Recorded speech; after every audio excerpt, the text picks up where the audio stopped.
Um,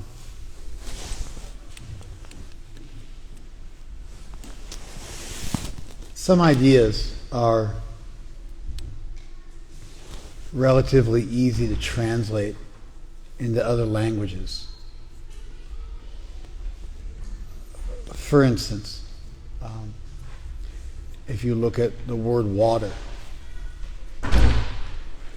any language you encounter is going to have one or more terms for water, because it's such a necessary and basic feature of life that it's almost impossible. Hey, Mahabal, give me a little more volume on this. Bottom right-hand side of the mixer. Thank you. It's almost impossible to conceive of living and not being able to communicate the idea of water, that you need water, does somebody want water, look out for the water, where is the water? These things are so basic. Like when you learn another language, one of the first things you learn is to ask, where's the bathroom? They're such necessary parts of life that kind of language is required. It's one thing if you study a language, you may not require that information if you're reading, let's say, for instance, ancient texts. But if you're acquiring a language and learn to use a language in your day-to-day life, these are two different things, language acquisition and the study of language.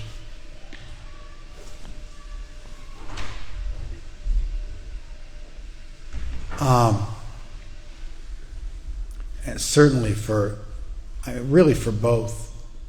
Even if you look at ancient texts, they will include, Krishna himself says, Rasoham apsukonte, he says it's the taste of water.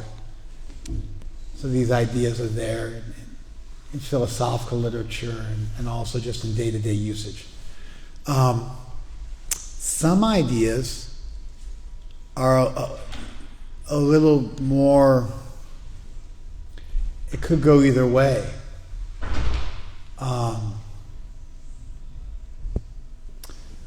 For example, in English we have the word love, which is a real catch-all phrase for positive feeling.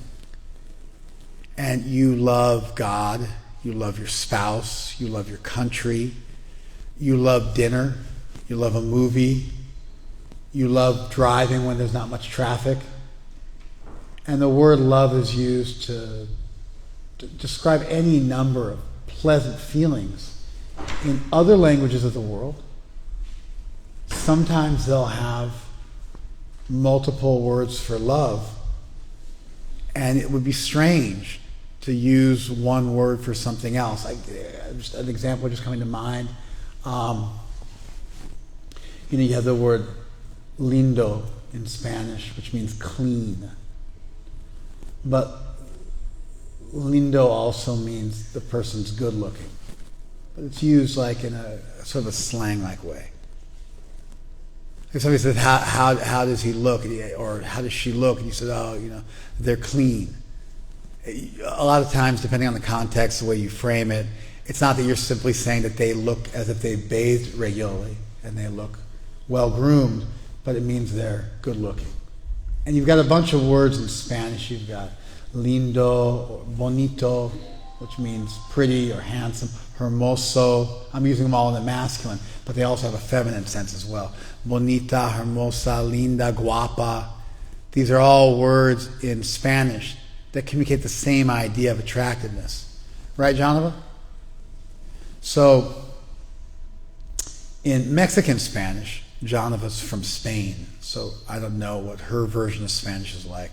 I know what the Mexican version of Spanish is like because that's what I grew up with.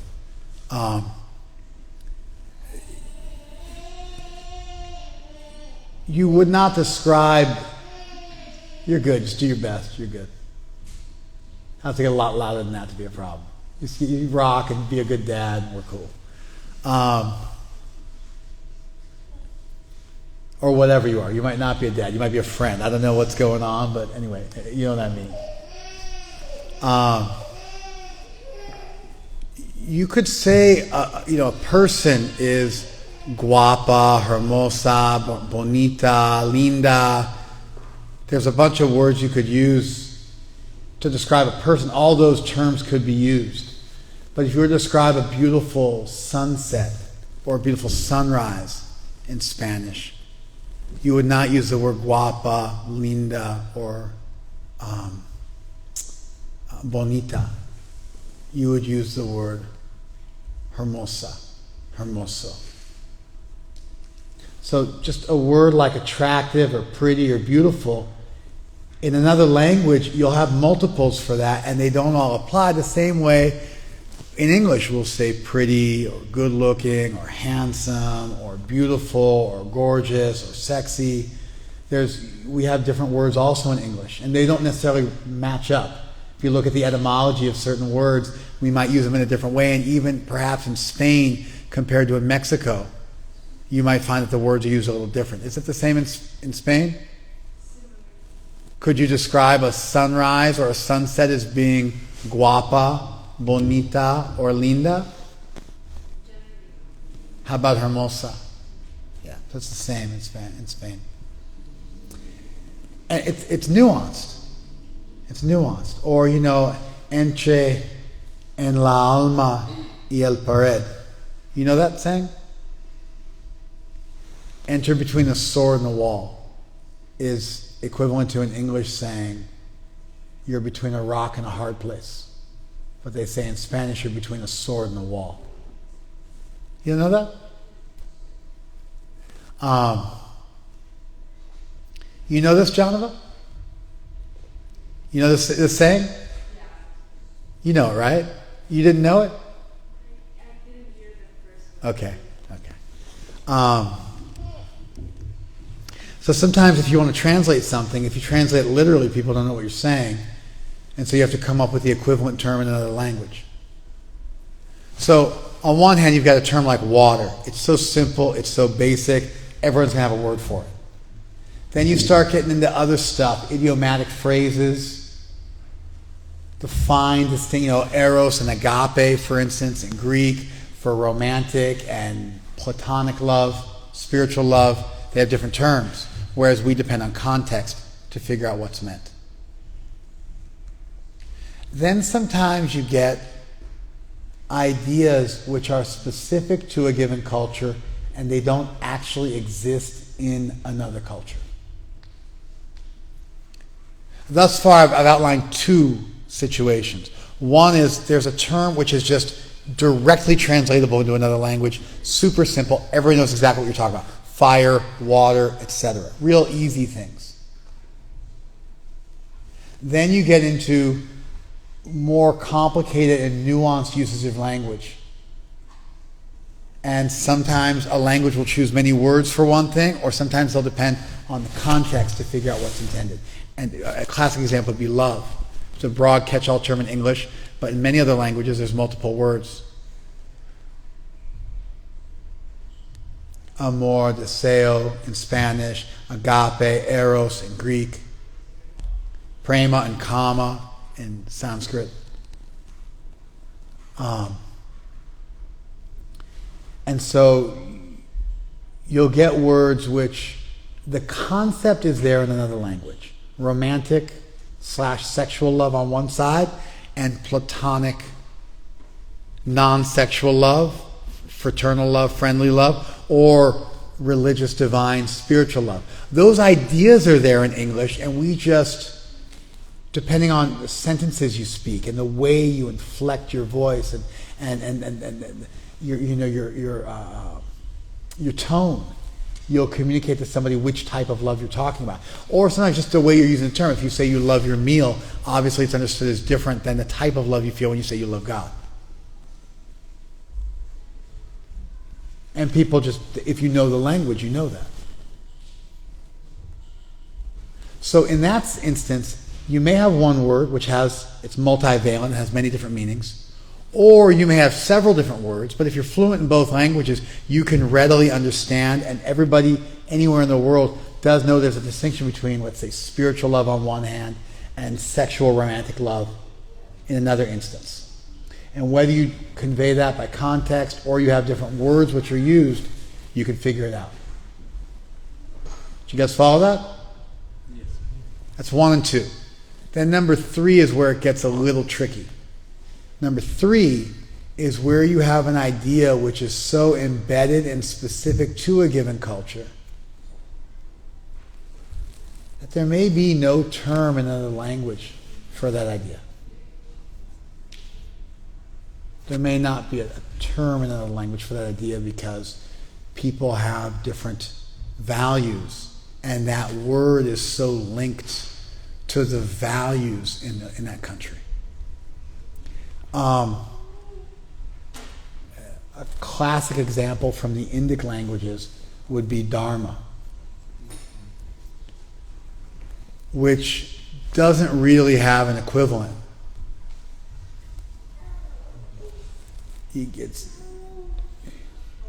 Dharma comes from an earlier Vedic concept. Vedic Sanskrit is different than classical Sanskrit. And some terms which were used in Vedic Sanskrit, in the oldest stratum of Vedic literature, did not make it into classical usage several thousand years ago. For instance, the term Vishwa, which meant all in Vedic Sanskrit, became Sarva in classical Sanskrit. You don't find Vishwa being used in modern texts. And when I say modern, I mean in the last several thousand years. Another concept was Rita, which was there in the oldest of Vedic literatures and referred to the cosmic cycle and referred to how the Purusha, the divine creator, gave heat and light and water to us, and then we gave it back to that creator and completed a cycle. That's Rita. But that, you never find the word Rita used in the Puranas or in the Itihasa literature, the Mahabharata, the Ramayana, or any of the Puranic literature, the Agama literature, any of the later literature for the last several thousand years. That term only occurs in the earliest stratum, and that term, in fact, was replaced largely by the term Dharma, which is a term most people are familiar with. Now, Dharma it's not a simple term. Usually Dharma will be, first of all, Dharma comes from Dri, which means to hold, and Dharma means that quality which holds one's existence, etymologically. Functionally, it means that basic feature of something which is not exactly synonymous with the object, but which is inseparable from the object. And classic examples would be heat and light for fire. They're attributes of fire. They're not exactly the same as the object fire, which is why you can say this fire lit the room or this fire heated the room, because the heat and light are attributes and not the object itself. But they're so synonymous with or intrinsically linked to and inseparable from fire that there's almost no meaning to a straight circle, for instance, or a rounded square, or cold fire. Although we do sometimes talk about cold fury. That's a little bit more of a nuanced idea, but certainly cold fire or dark fire. Fire is always giving off some heat, some light. Sugar, some sweetness. Snow, some coldness. And so Dharma is that attribute or function or activity of a given object that is so basic to that object, it's inseparable from it. That's the etymology of the term, which is important. It's critical for understanding the term. But then the term in usage, it's a lot more than that even. Maybe you could come up with a few words in English, something which is an ontologically basic, qualitative, functional aspect of a given object. You could maybe define Dharma like that. And ontologically, ontology is the study of existence, basic features of things. Ontologically basic can't be further reduced. feature or activity of a given object, that might be Dharma, in the way I just described it. That's a whole sentence to describe a word. So already you know you're dealing with something which is very culturally specific because there's no simple word. But then Dharma is oftentimes modified. You have Kula Dharma, your family Dharma, Jati Dharma, your caste Dharma, Sanatan Dharma, eternal or old Dharma. Sana means old. And so Sanatan Dharma, ancient Dharma, eternal Dharma, the Dharma of the soul. Jaiva Dharma, the Dharma of the soul. You have all these different, and you put an adjective in front of Dharma, and that's done all the time in Sanskrit literature. All the time.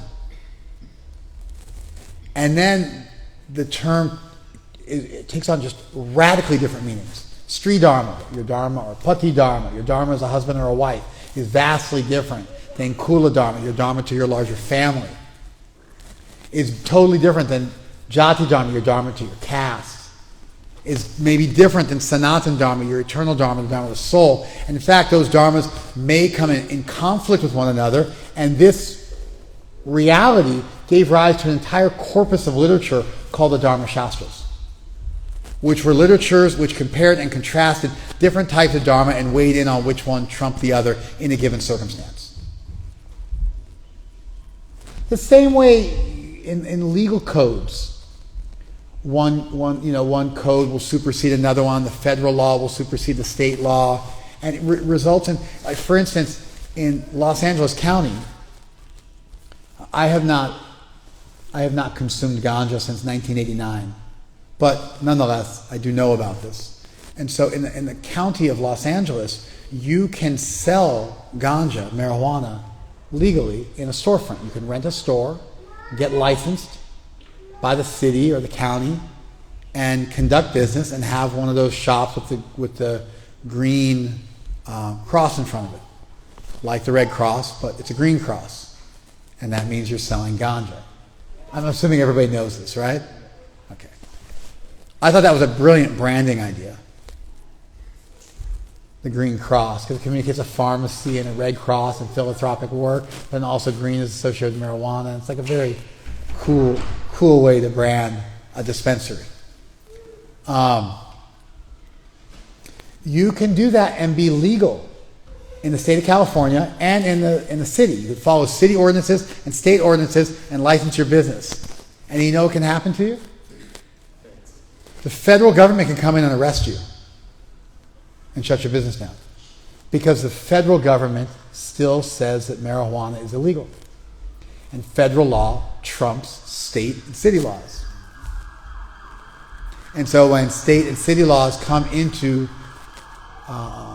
when they contradict the federal law, and so what happens is every year the federal government will come in and bust a few dispensaries in the LA area, and it's kind of like a roll of the dice. It's just you have to figure it into the cost of doing business. You're running that risk. It's a very low risk. If you don't do anything to attract undue attention, or you don't get on the federal radar, maybe you have a 1 in 100 or 1 in 300 chance of getting busted. But every year, the federal government flexes its weight a little bit.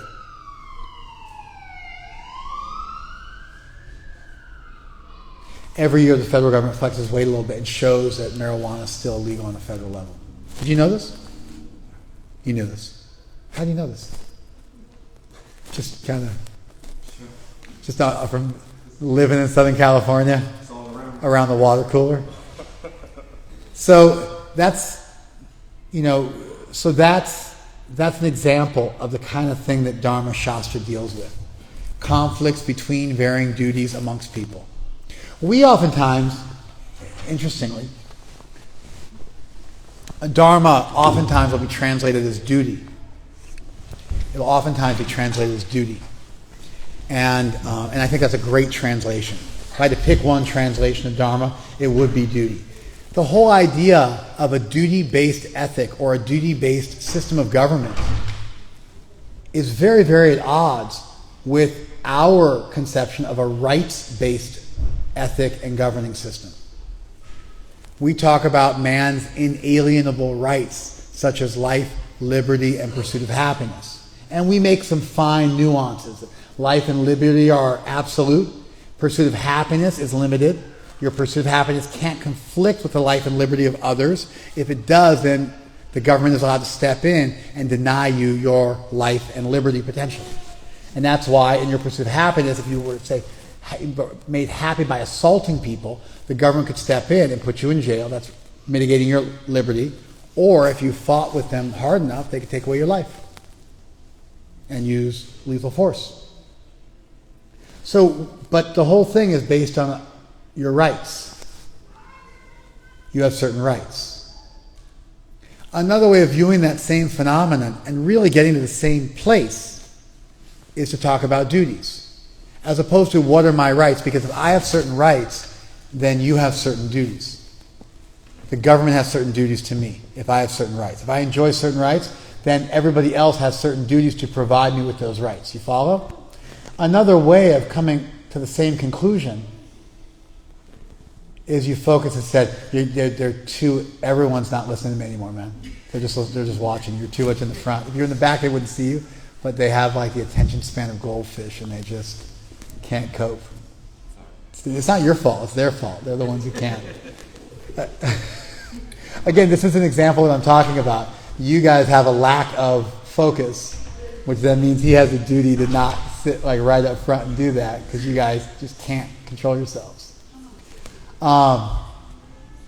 It's interesting, but you could just as easily argue for what are one's duties to others, and then by doing your duty, other people are granted rights, or you could say these are your rights, and by you having rights, then I automatically have duties. They really get you to the same place, but it's a different way of looking at the world. And so if you look at ancient Sanskrit literature, it's largely a duty-based ethic. And if you look at the way we think about things in our individualistic way, we largely think of what are my rights. And there's a certain entitlement that goes along with that method of thinking about things. Even if you get to the same place, you get there with a sense of entitlement. Whereas when you think about things in the sense of duty, you get to the same place, but without that sense of entitlement.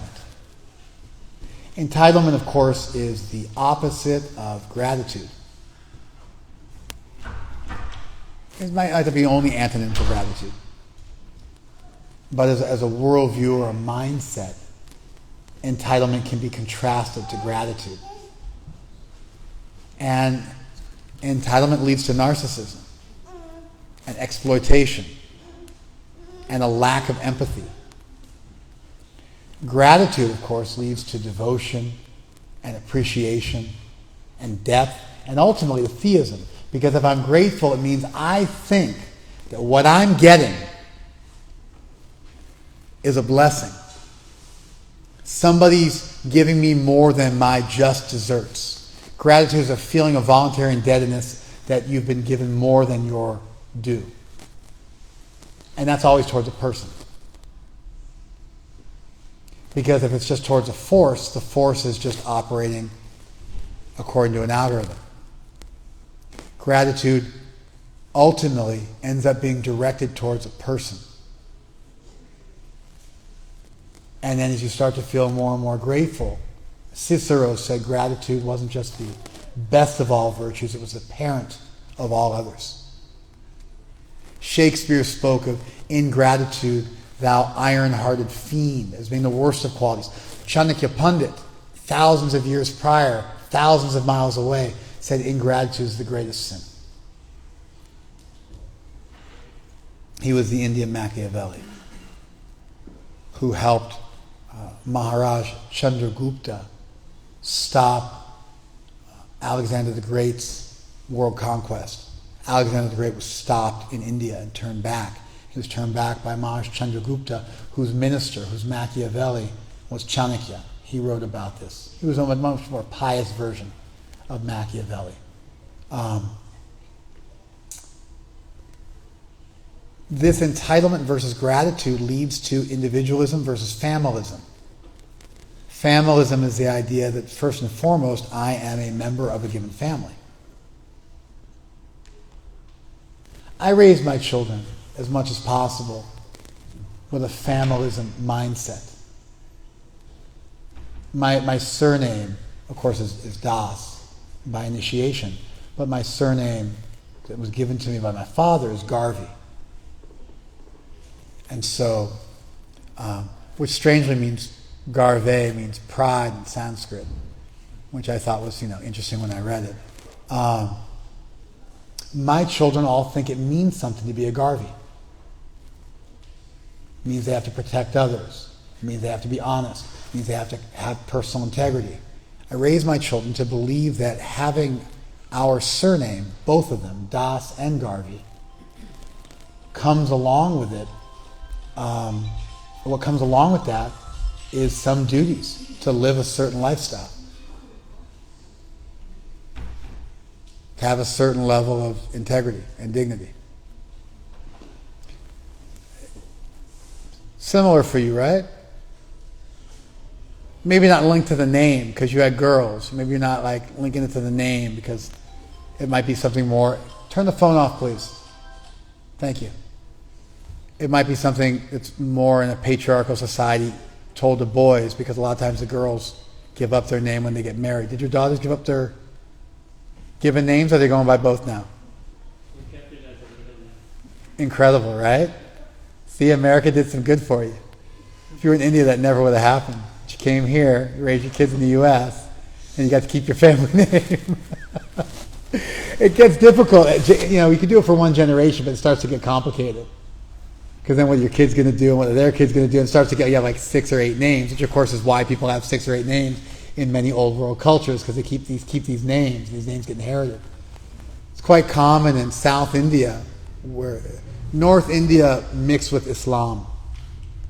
Below a certain latitude, India never mixed with Islam. As you get further down south, a little bit in Kerala, they came by boat, but you get into the kind of below a certain point in Andhra Pradesh and also in Tamil Nadu, you have these, and Karnataka to some extent, you have these huge areas that never got conquered by Islam, and instead of Muslim names of towns, they're just all Kannada or Tamil or Sanskrit names for the towns and the surnames.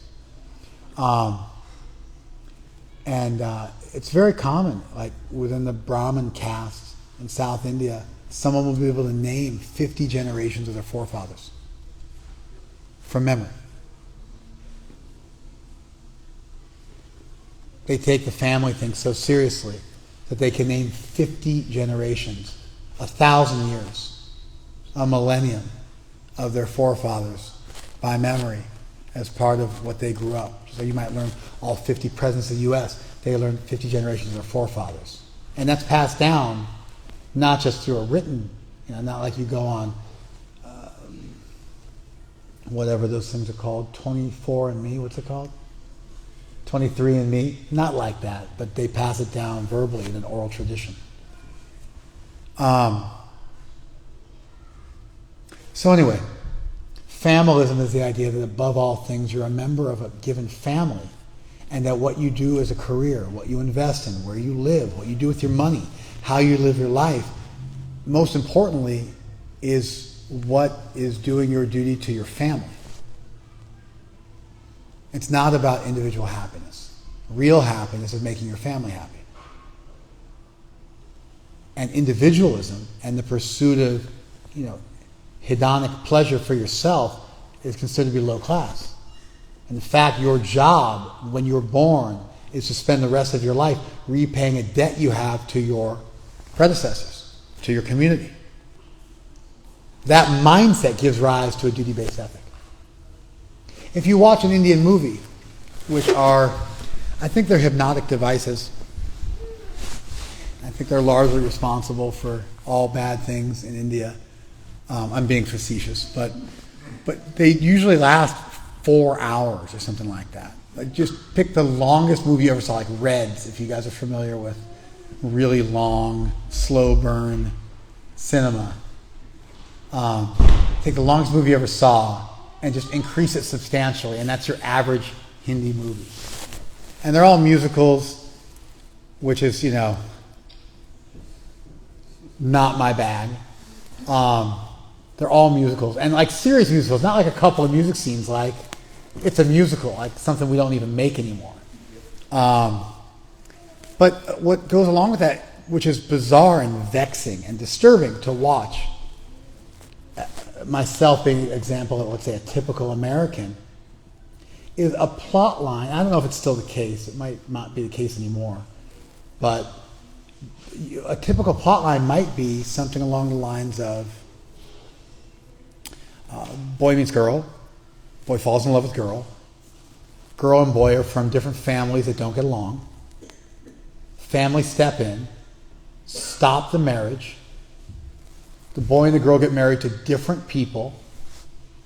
They have unrequited, unreciprocated love. They never consummate their affection. They never win. Love doesn't win the day. Duty wins the day. They marry people that they're not attracted to. And then the boy dies saving his village from a fire. The end. And you keep waiting for the boy and the girl who initially fell in love to finally, through something get back together again, and it doesn't happen. And at the end of the movie, you're thinking, this is horrible. Like, how is this a happy ending? This is awful. That's a duty-based ethic. That's familism. It's a whole different worldview, which makes sense to 1 billion people, 5 billion people. Our worldview maybe makes sense to 1 billion people, maybe 2 billion people. That worldview makes sense to about 5 billion people. That wins the day. That's been the worldview of most of the world for most of recorded history. Has great survival value, and it's based with gratitude, it's based with duty. It's a completely different way of looking at the world. You may still end up making laws that give other people rights. You may still end up doing all the same business of having a social fabric. But it's a very different way of viewing the world versus our rugged individualism, to quote Scott Peck, the sociologist. We have a much different worldview. So sometimes you get into language and ideas, and they're intrinsic to a people.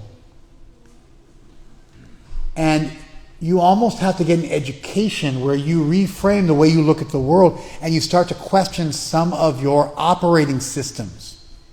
Because you realize that your operating system isn't the only operating system available. It's not just you have to switch out your software, but you have to switch out your basic operating system.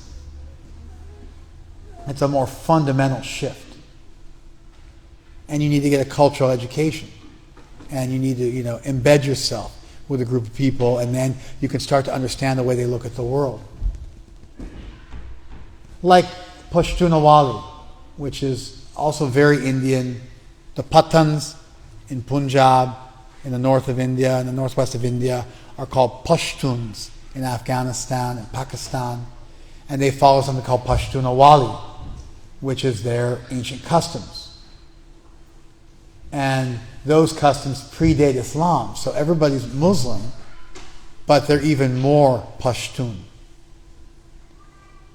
And so some U.S. soldiers were doing some kind of military operation and got into it with the Taliban in Afghanistan and were being ripped apart by a much larger enemy force.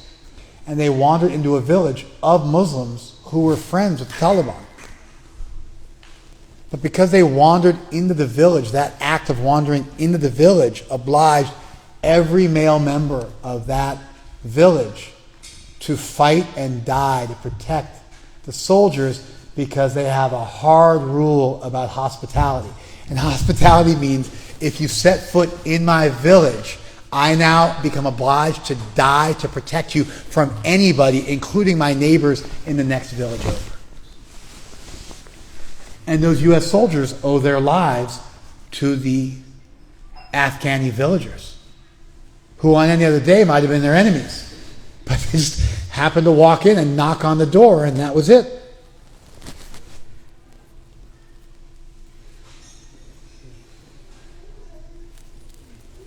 And so it's almost inconceivable, but it's a worldview, and it's taught, and it's passed down, and it's there in this group of people.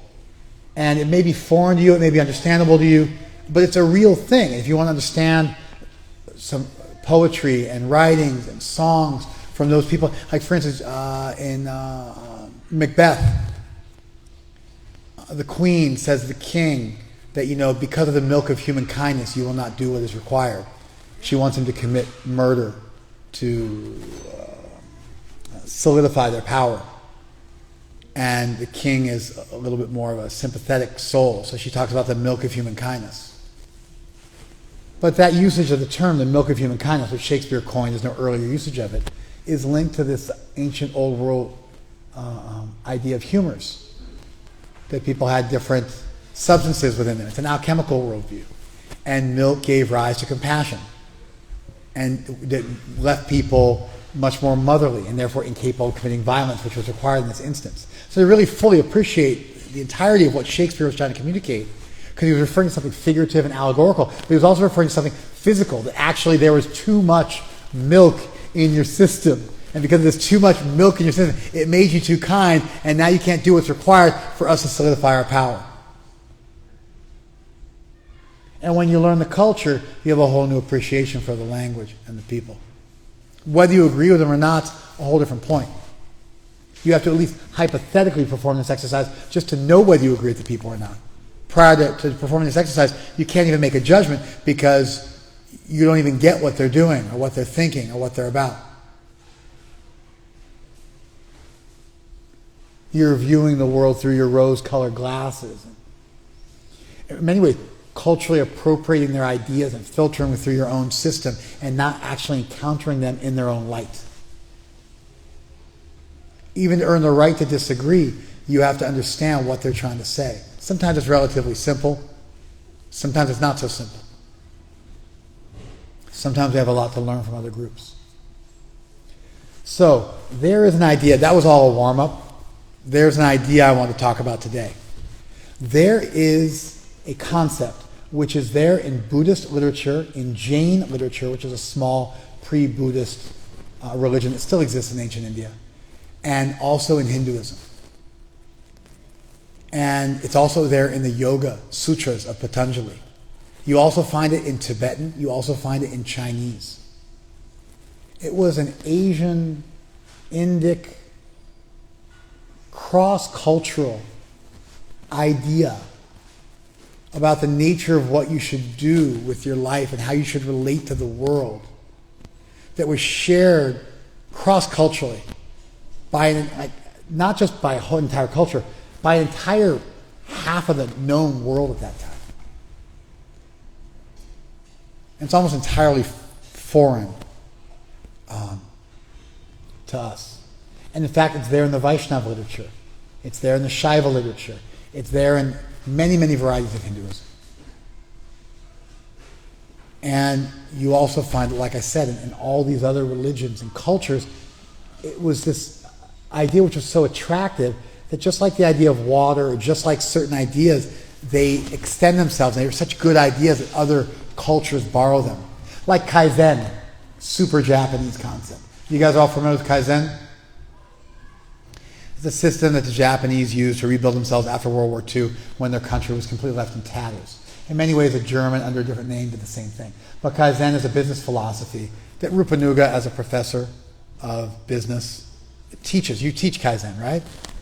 And there's a whole 4-part or 6-part system.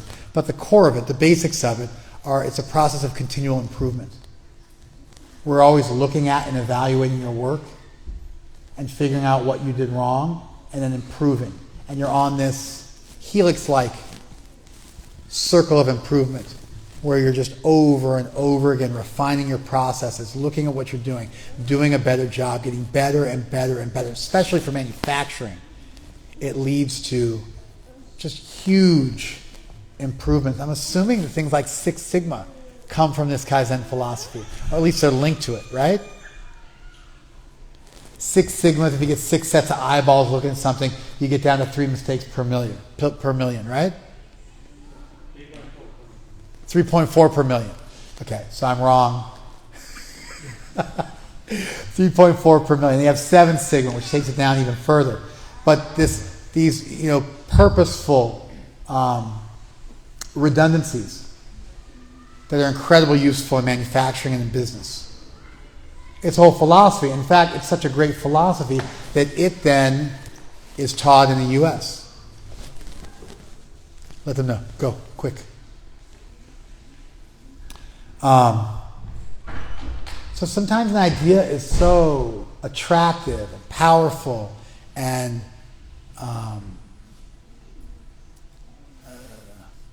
it makes so much sense that it becomes a loan word or a loan concept into other cultures. Déjà vu, for instance, is a loan word, but also it's an easy way to refer to something which is quite complicated. The mysterious sense that you've been somewhere or seen something before is not the first time you're encountering something. It's a very nuanced concept, but there's a word for it. And then there's such a cool concept that we can identify with, we borrow the word. You have neologisms like sonder.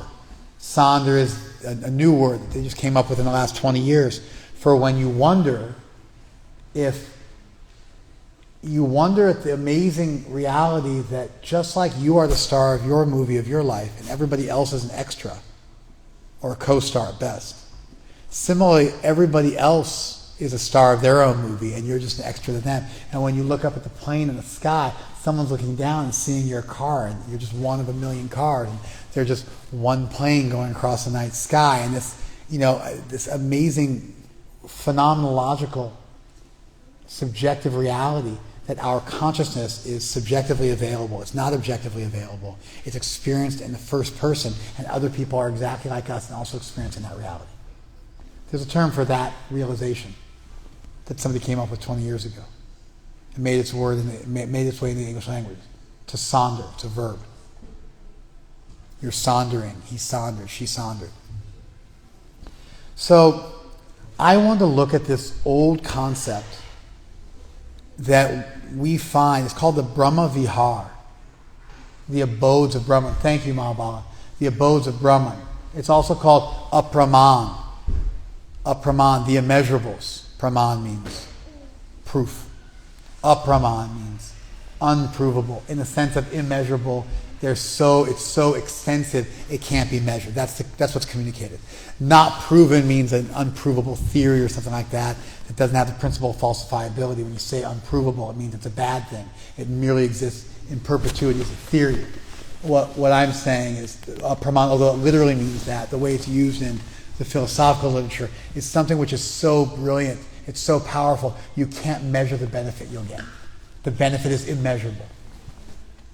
The Brahma Vihars, or the Apramans, and there's 4 of them. Chatvari Brahma Vihars, the 4 Brahma Vihars. That's where we get the word quattro from.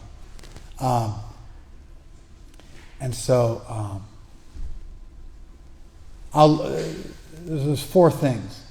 Mudita. Mudita means joy. Mudita and karuna. Karuna means compassion. Mudita, karuna, maitri, friendship. And upeksha. Upeksha means pious overlooking. Literally, upeksha means to overlook something, to look beyond something.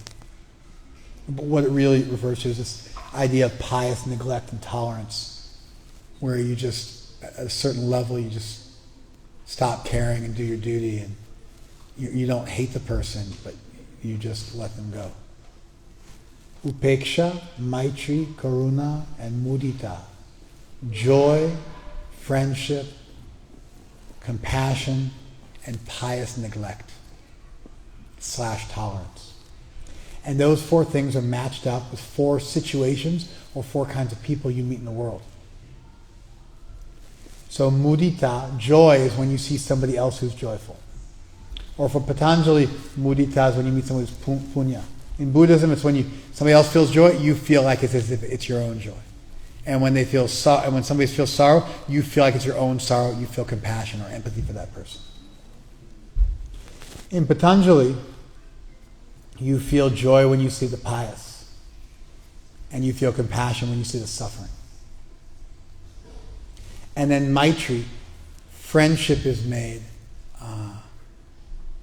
friendship is made with people who are, for Patanjali, it's made with people who are happy and pious, and friendship is for all living entities in Buddhism. And then the last one, upeksha. Upeksha is how you deal with evil-minded people, how you deal with impious people, how you deal with people who are trying to bring you down. You just let it go. The dogs may bark, but the caravan passes. But the caravan passes not in the sense of, I'm going to show you. You know, Oscar Wilde one time said, the Irish playwright, he said that just live your happiest life. Nothing will disturb your enemies more. And so this idea of getting revenge by being happy and letting go, but there's still some sense in which you're punishing them by they get to see you happy and you're living your best life on Instagram and they can boil in their own envy. Not like that. You really just let it go and don't take it seriously. The worst anybody ever gets from you is you just tolerate them and move on. You never go down into this tit for tat. So these ideas, you find them in the Upanishads, you find them in Chinese texts on Buddhism, you find them in Tibetan texts, you find them in the Buddhist Pali literature, you find it in the Jain literature as well. It's in Prakrit, it's in Sanskrit, it's all over the place in the ancient world. It's just kind of a worldview, almost like familism. It's this worldview that everybody had. And it was a good enough idea, and this again is a cultural, I'm going to start moving faster though, but if you look at dualism in the West, it's heaven and hell, good and evil, God and Satan. You're in or you're out. It's a dualistic worldview. The East doesn't have that. They have an inclusivistic worldview. It's still hierarchical. People still say they're better than the other guy, but they don't say the other guy is going to hell or he's evil or he's truly out or there's a Satan. They just say you have a less complete worldview than I do. And then they have to show it. And so what happens is, in Buddhism, in Jainism, in Hinduism, they freely borrowed ideas from one another. Focus. They freely borrowed ideas from one another. And they still found ways to disagree. But if you came up with a good idea, people would borrow it, give you credit for it, adopt it, work it into their system. It's very different than a dualistic system where you have to hate the other and they can't have anything redeeming about them. It's like two lawyers. You object to every single thing they say. You never agree with them. It's not like that, because in an inclusivistic society, everyone's living together. It's not feudal kingdoms. Everybody has to get along with one another and trade with one another and work with one another. And so they got to find some way to respect each other. One of the reasons why it's been so hard to get rid of the caste system in ancient India, despite the fact they have a system of affirmative action which makes America look like it's still in the dark ages. But the reason why they can't get rid of the caste system is because there's a benefit to being from a low caste. Woven into society for thousands of years, you had a voice in government, you had churches you belonged to, you had a career. If your name was blacksmith, you got to be the village blacksmith. Nobody could compete for that job with you. It wasn't a free marketplace. There was some stability. You had some security. You might be in a low caste or a high caste, but everybody had a place in society, and to give up that security and risk going hungry, people weren't willing to do it. And that's why, despite the fact they have incredible affirmative action called a system of reservations, where they even have seats in the government for people. Imagine if we said you have to have 50 seats in the House of Representatives for black people and 50 seats for Mexican people. They have that in India. It's that aggressive, right? It's that aggressive. And it's been like that since the 40s. They started doing this stuff in the 40s. We were still in the middle of Jim Crow, and they were engaging in affirmative action. But it's tough because there's so many positive exogenous and endogenous, exogamous and endogamous as well, societal relationships that people depend on and they don't want to give them up. And so there's some benefit. Usually when people from the West are looking at it, they can't figure it out. That's why it's so difficult to rout out the caste system in India, because people from the low and from the high don't necessarily want to give it up and compete in a free marketplace. When you're trying to feed your family, security trumps upward aggrandizement in many instances. But anyway, that was a real tangent. I really lost the plot there. Can anybody help me get back to what I was talking about? Talking about ancient conception. Yeah, there was no dualism, and so people, thank you, they got along with each other, and they borrowed ideas, and that's why you see this kind of cross-pollination with these spiritual ideas. The Bhagavatam also has these 4 ideas in a critical verse, a super important verse. Ishware tad adineshu bali sheshu dvishatsucha. Ishware, unto God. Tad adineshu, unto the devotees. Bali sheshu, unto balisha, unto the ignorant. Dvishatsucha, unto the envious. Prema maitri kripa upeksha. Yakaroti samadhyama. Prema maitri kripa upeksha. Love, friendship, mercy, neglect. One who behaves this way is intermediate. And so this is a famous text from the Bhagavatam. This text is 1,000 years old, but I've read no less than 30 books that quote this verse that were written in the last 1,000 years. It's a really important verse that shows up in all manner of medieval literature because the concept was so important. And we're going to get to the final point now. So listen up, we're going to bring it all together. It's the same basic points. Prema means love. Maitri means friendship. That's the same word. Prema, instead of mudita, they say prema. Instead of joy, they say love.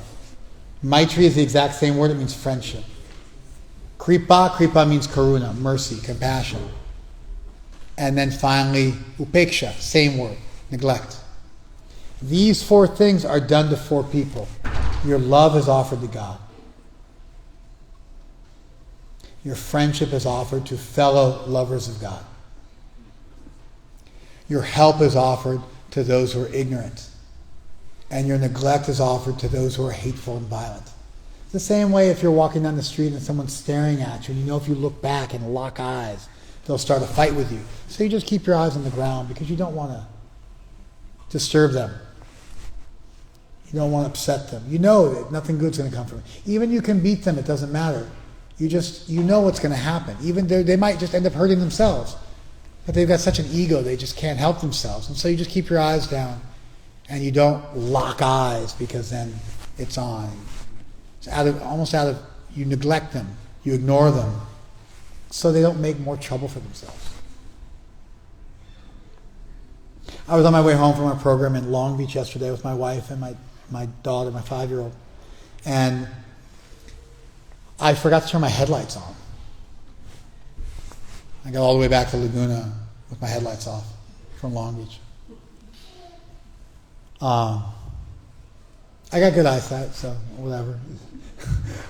It's fine. But I've got my lights are always on auto. They're always on auto. So I just didn't know. So I was just driving. All of a sudden, this police car came driving like 80 miles an hour, rushing up on me. Immediately hit their lights. I'm thinking, why are they pulling me over? I pulled over, and the lady came up. She had a hand on a gun. And so I just immediately put my hands on the driver's seat, on the steering wheel. And not like she withdraw her gun. She was ready to go. And she said, at least I think she had her hand on her gun. I'm questioning myself. I think she did. And she said, do you always have your lights on auto? And I go, oh. And I said, yeah. And I got my 5-year-old in the car, and I haven't drunk since 1989. I've drunk alcohol since 1989. I'm completely cold sober. And she looked at me and she was like, all right. She was thinking, do I take his license and run his registration and maybe give him a ticket for driving with his lights off? And she thought, no, let him go. She ignored me for my own, she just kind of like let me go. So it's like that. Sometimes you let somebody go. You let the strainer, they kind of get strained out. You don't need to keep them. You don't need to hold on to them. So this is our vision of these same 4 qualities. What's special about our iteration of it is you offer your love to God. It's this special ability that you have.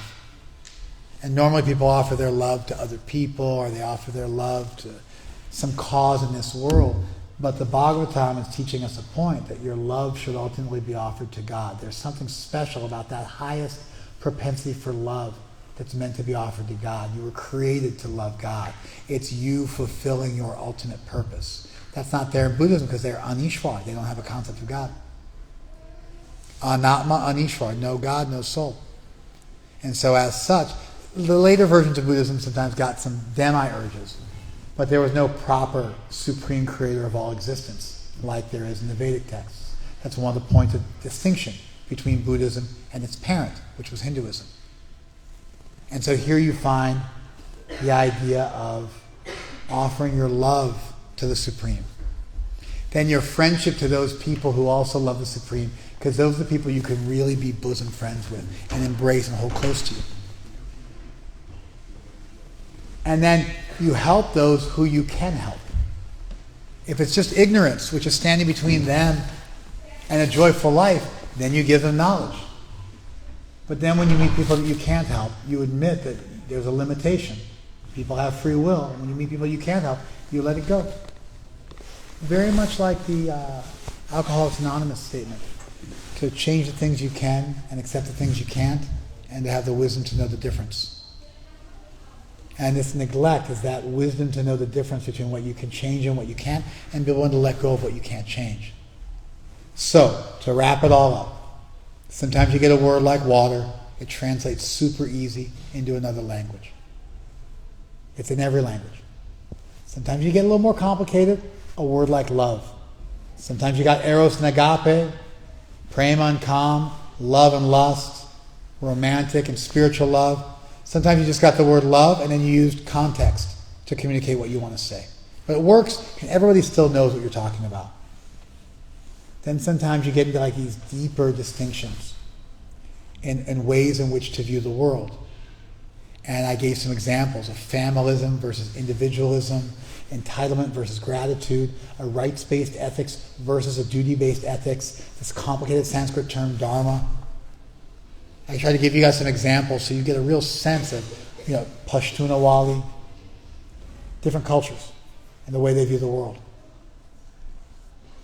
And then I went to a concept which would be foreign to us, but which for half of the known world, thousands of years ago, was a common concept which people liked so much it became cross-cultural, interreligious, and everybody agreed upon it and still put their little flavor on it. And then finally I looked at our own tradition and how we re-envisioned and explained this very, very old idea. And there's a certain detachment which is intrinsic, but we have a radical devotion in our tradition, which is still kept alive, which is, I think, a very beautiful combination. Normally, if you want to get a real stoic, detached philosophy, you got to step outside of a devotional philosophy, a fervent, devotional, emotional philosophy, and it becomes very, very abstract and very almost like automaton philosophy, where you become almost robotic and you don't have any feeling. And then when you get into philosophies where they give a lot of value to emotion and devotion and things like that, they generally tend to have poor character and become way too attached in the name of their religion. But this fine line where you get all the benefit of detachment and all the richness of love, where you're detached and you're transcendental and you're aloof and you can let go. You have a black belt in letting go. At the same time, that doesn't cause you to love less. You love more. You find those things that you can love forever. And you oppose that natural spiritual propensity to love in those things. Instead of trying to fit a square peg into a round hole, you find that living right alongside neglect. It's a very, very beautiful juxtapositioning of beautiful ideas that are normally not able to be married together so expertly, and you find a very simple way. Let go of those things you can't change. Love God with your heart. Love the devotees as your best friends, and help everybody you can. And I got 20 seconds left. Thank you very much. Let's do a little kirtan. Hare Krishna.